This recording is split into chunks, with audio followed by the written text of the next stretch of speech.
Do not sell your home right now. What? Believe it or not, I am a real estate agent telling you not to sell your house. Honestly, sometimes selling your home really isn't the best move, even if the market looks hot. I wanted to make this video to give you my honest scoop on why holding off might actually be the smarter choice. I'm going to break down the top reasons you should wait instead of putting that for sale sign in your yard. We'll talk about emotional decisions, financial surprises like your mortgage rate, having a real plan for your next steps, and more. And stick around because one of these reasons could save you tens of thousands of dollars and a whole lot of heartache. Just last week, I sat down at a kitchen table with a wonderful couple in Deltona, Florida, who felt unsure about selling. After talking through their situation, I actually advised them not to sell right now. That's right. I told them to stay put. Why? Because real estate isn't just about dollars and cents. It's about your life, your goals, and your peace of mind. I've had this conversation many times over the years. So if you're on the fence, you're not alone. And it's okay to hit pause. Let's get into the reasons why waiting might be your best bet. Reason number one, you're making an emotional decision. Selling a home is a huge decision, and it's driven by high emotions. It can lead to regret. Maybe you're facing a big life change, retirement, or the loss of a loved one, or becoming empty nesters after the kids all moved out. I know these situations tug at your heart, but when emotions run high, they can cloud your judgment. If you're feeling overwhelmed or anxious, now might not be the right time to make a move. The last thing you want is to rush into selling and then think, what have I done? Take a deep breath. It's perfectly fine to step back and give yourself time. Start preparing mentally and financially for the idea of moving, but don't feel pressured to jump into the market just because something in life changed. Your home carries a lot of memories and comfort. Make sure you're truly ready to let it go. Coming up in reason number 3, I'm going to reveal a financial factor that could make you think twice about selling. But first, here's reason number 2. You don't know where you're going next.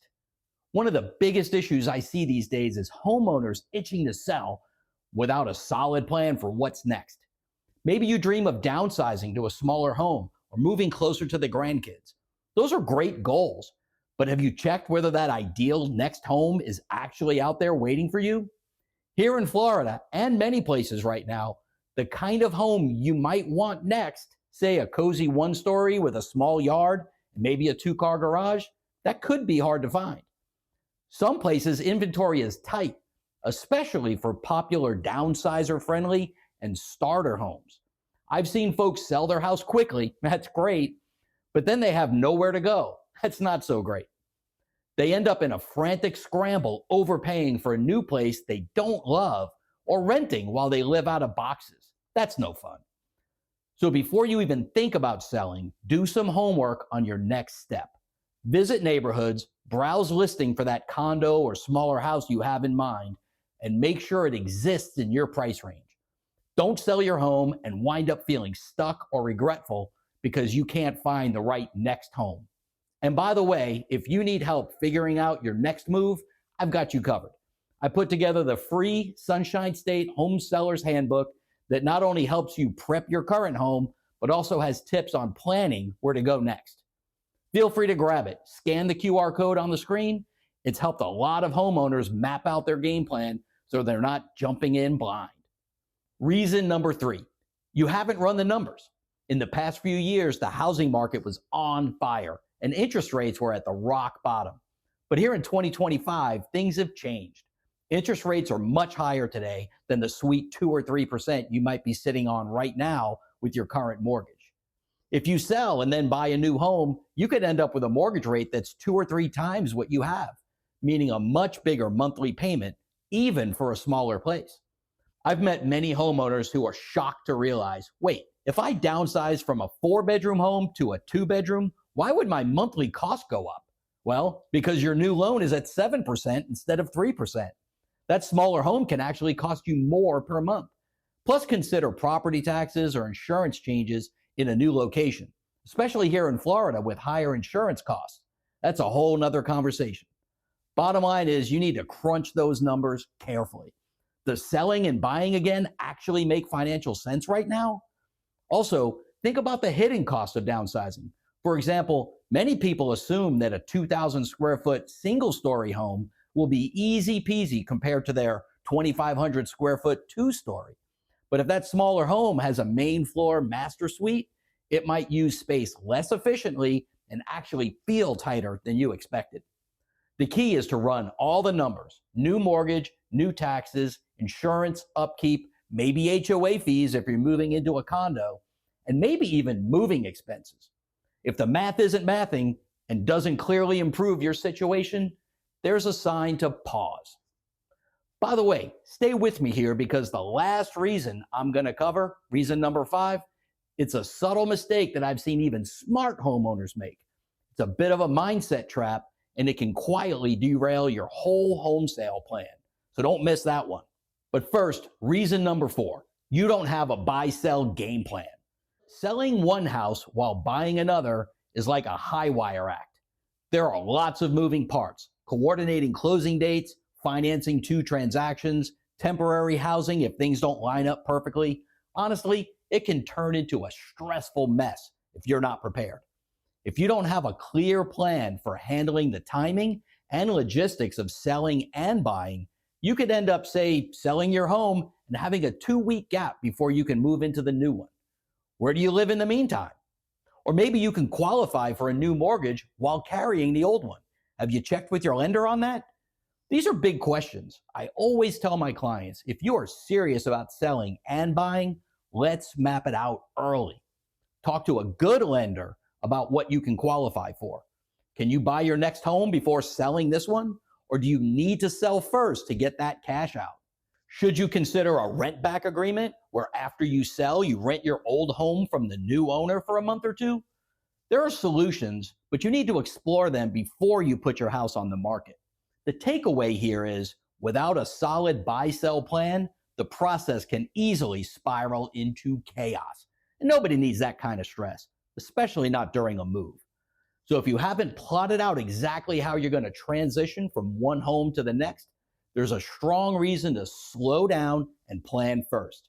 Before we jump into the last reason, if these reasons aren't you and you truly are ready to sell, feel free to text or call me at 407-754-6412, and I'll personally help you find the perfect agent, whether that's right here in Florida or anywhere else in the United States or Canada. I'll make sure you're in great hands. Let's jump into reason number 5, and this one might sting a little. You're truly not motivated to sell. If deep down your attitude is, we don't have to sell, let's just test the waters, that is a red flag. Look, selling a home is a major commitment. It takes time, money, and emotional energy to do it right. If you're only half-hearted about selling, maybe you're just curious what price you could get, or you'll sell if someone magically pays top dollar, you're setting yourself up for frustration. I've seen it time and time again. Sellers who are not 100% committed often don't put in the work to declutter, stage, or make minor fixes because, well, their heart isn't into it. Then the home doesn't show well, doesn't sell quickly, and the seller thinks, see, the market's bad. When in reality, the effort wasn't there. It could become a self-fulfilling prophecy.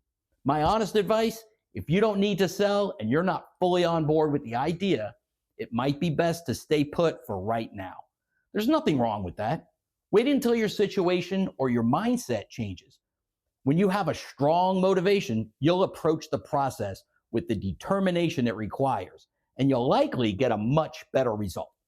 Now, let me clarify something important. I am not against selling. I help people sell their homes all the time when it aligns with their goals. In fact, there are times when selling now makes perfect sense. For instance, maybe your home has become too large to manage, or keeping up with the maintenance is just overwhelming. Maybe you truly need to relocate to be closer to family or for health reasons, or you're just ready for a simpler, easier lifestyle. And of course, if the market is giving you an outstanding price and you know exactly where you'll go, selling now could be great. The key is making sure the decision is right for you, not for me and not for the market hype, for you. Unfortunately, many agents won't tell you this. They might push you to sell because, let's face it, they want a commission. That's not how I run my business. If it's not the right time for you, I will tell you straight. Last year alone, I advised quite a few homeowners to hold off on selling until it truly benefited them. I value my clients' long-term happiness over any quick deal. So before you decide, ask yourself, will selling now genuinely improve my quality of life? Do you have a clear plan for what's next? Have I done the financial homework to know this move makes sense? Am I truly ready for the big transition? If any of those answers are no, it's perfectly okay to press pause. The market will be here when you're ready. Don't sell your house just because everyone says now is the time, or because you're feeling a little uncertain about the future. Make sure it feels right in your head and your heart. And remember, I'm here as a resource, not just an agent eager to list your home. If you want to talk through your personal situation, I'm just a call or a text away. Be sure to subscribe to stay in the loop on the latest real estate tips too. I'm always happy to help you figure out what's truly best for you, even if that means staying put a while longer. Thanks for joining me today. I hope this helped you feel more confident about what's going right for you and your home. Sometimes the best decision is not selling, and that's okay. Stay tuned for more insider tips from the Sunshine State. And as always, I'm Tom McNamara. Take care and talk soon.